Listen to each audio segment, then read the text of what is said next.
Welcome to this talk about Craigian functionalism and grounding epistemic rights. My goal here is to argue for two things. First of all, argue that the idea of a constitutive norm of assertion, which is debated in epistemology, is best understood in terms of grounding. And secondly, I want to show that such an account can be made work, but that it can only be made work if we adopt a Craigian account of knowledge, which is called Craigian functionalism. I'll talk about what that is later. I'll talk about the knowledge norm of assertion a little bit, and specifically introduce the idea of a constitutive norm, and then we will develop this account by first talking a little bit about grounding and grounding of social facts, then sort of trying a first step, using the standard form of the knowledge norm of assertion, which will present us with a problem that is then addressed by adapting Craigian functionalism. So the knowledge norm of assertion in standard form says that we have the epistemic right to make an assertion that P only if we know that P, and I've posted a supplementary video that provides some background on this, so I won't need to go into it, except for one thing, and which is that this is that the knowledge norm of assertion only provides a necessary condition for having the epistemic right to assert a certain proposition. And this is because of certain intuitive counterexamples. So here's one that I like, due to Carter and Gordon. Imagine a professor writing a letter of recommendation for a student and mentioning that the student has very polished writing skills. This is objectionable if the professor only knows about the student's writing skills from a colleague, even if the colleague may be a reliable informant on this matter. The context of a letter of recommendation requires that the letter writer provides first-hand information. And that is exactly the issue here. The letters of recommendation have this specific epistemic requirement, which is you need to be a first-hand witness to what you're testifying to, and even though you count as knowledge in even though you count as knowing in an intuitive sense, you don't qualify as someone who is allowed to assert in this letter context that the student has polished writing skills. Jennifer Leckie calls these cases of isolated second-hand knowledge. There are a number of other cases that fall into have a similar upshot, I think. And even though the context of, for example, a letter of recommendation is very specific, that is enough to prohibit us from saying that knowledge in general would be sufficient for someone to have the right to make an assertion. We'll get back to that later. So now the knowledge norm of assertion in itself has many advocates, not all of which accept that knowledge is also the constitutive norm of assertion. This is an idea propagated by Timothy Williamson. And Williamson refuses to define this idea of a constitutive norm exactly, but he does leave some hints. First of all, he says that knowledge is the constitutive norm of assertion, suggesting that there is only one constitutive norm of assertion, or at least a very small number. He also says that the constitutive norm is supposed to hold necessarily, and that it is essential to the act it governs. He also provides an analogy with norms in the case of games. So, for example, in a chess game, certain norms are not constitutive, even though they are there. Opening with a4 might violate a norm of prudence, because as a matter of fact that is not a good move and it will hurt your chances of winning. It might also be considered impolite. If you're playing against a equally strong player, it sort of shows disrespect, because you're saying, well, I can win this even if I play a bad first move. But nevertheless, these norms are not constitutive. Constitutive norms are norms about which moves are legal and which are not, and norms about what the goal of the game in general is. As Jonathan Quanwick points out, it would be possible that there may not be a constitutive norm of assertion. Many acts don't have constitutive norms. So, for example, eating has norms, but they're not constitutive. Table manners are just, norms of politeness, but you can eat without them or in violation of them, and there doesn't seem to be a case that you're violating a constitutive norm. So if you want to make the case that there is a constitutive norm of assertion, we should, I think, get clear about what it means to say this. And there are a few suggestions out there. One is due to Peter Pagan, who says, what Williamson must be meaning is that one knows what assertion is by knowing that it is governed by the knowledge norm of assertion. So the idea is, if you don't know that the knowledge norm of assertion governs assertion, then you don't understand what assertion is. But Pagan points out that adopting this will make Williamson's claim plausible, because there are people who don't accept the knowledge norm of assertion. In fact, they are philosophy professors, and they seem to understand what an assertion is. So we would have to say, well, these people don't really understand what assertion is. That is quite implausible. There's a more modest explanation that Mona Simeon and Christopher Kelp provide, and that is that a constitutive norm explains the continued existence of the speech act of assertion. So, for example, in the case of promising, the norm that you're supposed to keep your promises explains why people still make promises at all. But as they point out themselves, this is much weaker than what Williamson wants. In particular, there may be many constitutive norms of assertion in this sense. The appropriate modal strength is also something that is in question here. So while this may be a plausible role for knowledge to have, it doesn't give us the oomph of the idea of constitutivity that Williamson is aiming for. So this is where I make a suggestion of my own, and the suggestion is that a constitutive norm grounds the truth of normative statements about the act it governs. The benefits of this are that this grants a plausible significance to the idea of a constitutive norm in general. It also gives us the modal strength that we want, and it guarantees that there will only be a small number of constitutive norms in this sense.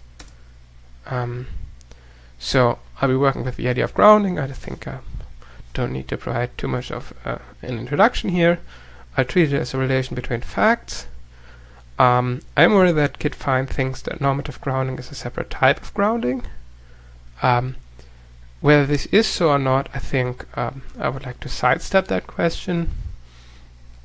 I think for what I have to say, it makes no difference if we understand grounding here as normative grounding in Fine's sense, or if we deny that this is a separate thing, if we treat it as metaphysical grounding. So the type of grounding in play here, this is clear though, is a grounding of social facts.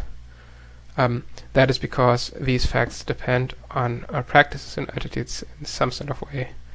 And this is certainly the case with assertion. And I'm going to adopt Brian Epstein's framework for grounding these cases that he lays out in the book called The Ant Trap. Here's what he says. Suppose that P is a social ground for Q, then there will be a frame principle that guarantees that P facts ground Q facts, and for that frame principle to be in place, there will also need to be anchoring facts that anchor this principle. Here's a schema of this. We've got our social facts, we've got the facts that ground them, and we've got the frame principle that puts this grounding relation into place, and outside of that we have anchoring facts. Here's an example. if the social fact is the mob ran down House Street, this is grounded by the fact that Bob ran down House Street, Jane ran down House Street, etc., etc., and certain other facts as well. And then there is, or there are actually multiple frame principles, one of which is about how many people count as a mob and how they need to behave to qualify as a mob. This frame principle again has to be anchored in external facts about mobs and streets and so in general. So here's how that could work in the case of knowledge. This is just the first step. We would want to have the social fact that S lacks the epistemic right to assert that P, being grounded in the fact that S does not know that P. And we could have that if we have the frame principle that lacking knowledge of P grounds lacking the epistemic right to assert that P, which again could be grounded in social facts that make the knowledge rule a constitutive feature of our practice of assertion. So these are the facts that put the frame principle into place. I think in general this picture is very tempting because it promises to provide meaning to the idea of a constitutive norm. But also notice that we're only talking about the lack of a right to assert that P being grounded in a lack of knowledge.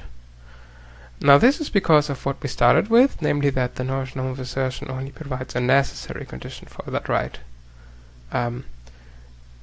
If we wanted to have grounding of the positive fact, we would need a sufficient condition for having the right to assert that P. But remember that there are intuitive counterexamples, especially the professor with the letter of recommendation, that allowed us from positing a sufficient condition. And I think there is a structural reason for this in Williamson's methodology. He later writes about more in the book Modal Logic as Metaphysics. At least in this area of philosophical logic, our task is not to justify principles that already play a fundamental role in our thinking. Rather, it is in a scientific spirit to build and test theories that codify putatively true generalizations of the sort at issue, to find out which are true. So, very roughly, the idea is to start with intuitive principles and have the logician check them for consistency, etc. But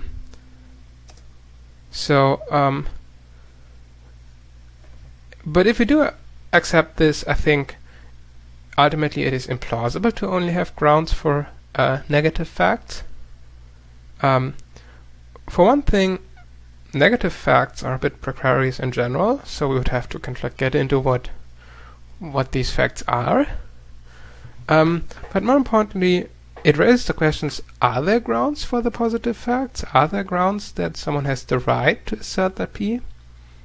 And if yes, why don't these grounds also give us a way of grounding the negative facts, namely the absence of those grounds would then in fact ground that we don't have the right to assert that P.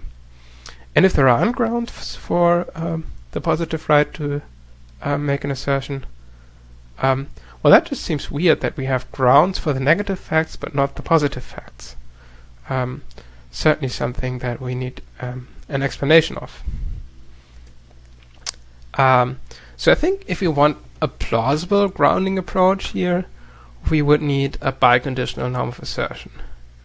But as long as we're bound by intuitions, the way Williamson seems to be, we're just not going to get that. But I think we don't have to be quite as bound by these intuitions because we're doing metaphysics here, not conceptual analysis. And this is why I want to suggest that we adopt Edward Craig's picture of knowledge, which is a functionalist picture. He talks about methodology, and I want to give you this quote. He writes, "Instead of beginning with ordinary usage, we begin with an ordinary situation. We take some prima facie plausible hypothesis about what the concept of knowledge does for us. what its role in a life might be, and then ask what a concept having such a role would be like, what conditions would govern its application. Such an investigation would still have an anchorage point in the everyday concept.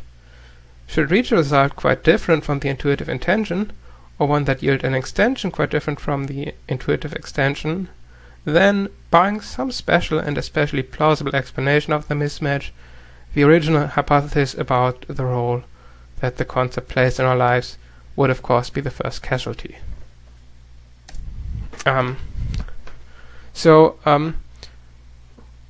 For Craig, knowledge is understood by what the function of knowledge is, and that is the function in a sort of like idealized context.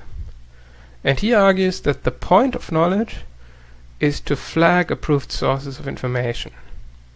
This account is what Clemens Cappell calls a practical explanation, and an account that puts function first, as Michael Williams points out. And because he does that, he has some leeway to deviate from our intuitions. Our intuitions might be caught up with something that doesn't have to do with the role knowledge plays or could play in our lives, although in some sort of way it should still be anchored in that. So what Craig is doing is he's using an idealization, and I don't think that's unusual if we're in the field of social ontology. So one example I want to bring up is Charles Mills's concept of race. Mills argues that we should adopt a concept of race that is based on an intersubjective agreement that would occur in an epistemically idealized environment. We don't have that environment, so we shouldn't just poll people for what they think race is. But Mills argues that the fact that we would be able to agree on the concept of race in a context of being fully informed and so on gives that concept a metaphysical significance. And I think something similar is going on if we read Craig as giving us a social concept of knowledge. So, if flagging approved sources of information is the primary role of knowledge, then I think it makes a lot of sense to adopt the knowledge norm of assertion in a biconditional form. First of all, it seems clear that only approved sources of information should make assertions. This is the case even in the regular knowledge norm of assertion, and it should be true here too. But also, it seems that being an approved source of information quite plausibly grants you the right to make an assertion. So, for example, in the counterexample of the letter-writing professors, well, if the professor doesn't have first-hand information, and the context of a letter of recommendation specifically requires first-hand information, well, then the professor just doesn't count as an approved source of information. And in that sense, that professor does not know that the student has excellent writing skills. Even though our intuitions here might be slightly different, in Craig's sense, that professor is not a knower, and therefore the Craigian knowledge norm of assertion would also tell us that he does not have the right to make an assertion about the student's writing skills. I also think it's plausible that the Craigian idea of knowledge gives us a constitutive norm of assertion, because it matches up with what the point of assertion is. Namely, the point of assertion is to transmit appropriate information, and that information should come from approved sources. So if you are an approved source of information, then as far as the epistemic perspective goes, you have the right to provide that information into the conversation. But also, if you're not an approved source of information, then you should not provide that information to us, because it is not, well, it lies outside of what the point of assertion is for you to say these things then. Okay, so here's the diagram from Epstein again, using the Craigian picture. We now have the grounded claim that S has the epistemic right to assert that P, and that is grounded in the idea that S knows that P. We have the frame principle, having knowledge of P grounds having the epistemic right to assert that P, and that is essentially the well, an application or a form of statement. It's a form of, it's a way of stating the constitutive knowledge norm of assertion, specifically stating that it is constitutive of assertion, I think. And then we have anchoring facts, facts that put that frame principle into place, and this will be social facts that grant that the point of knowledge is to flag approved source of information, perhaps alongside facts about assertion. So I think we can see that we now have positive claims about the right to assert being grounded, which is an advantage. And I think we also get clearer about what the anchoring facts do, or what they will look like. So I think this account makes much better sense of the idea of a constitutive norm of assertion, and allows us to spell that out in terms of grounding. Alright, and that's where I'll end. I'm looking forward to questions and comments, and the online discussion that we'll have, and I'll see you there.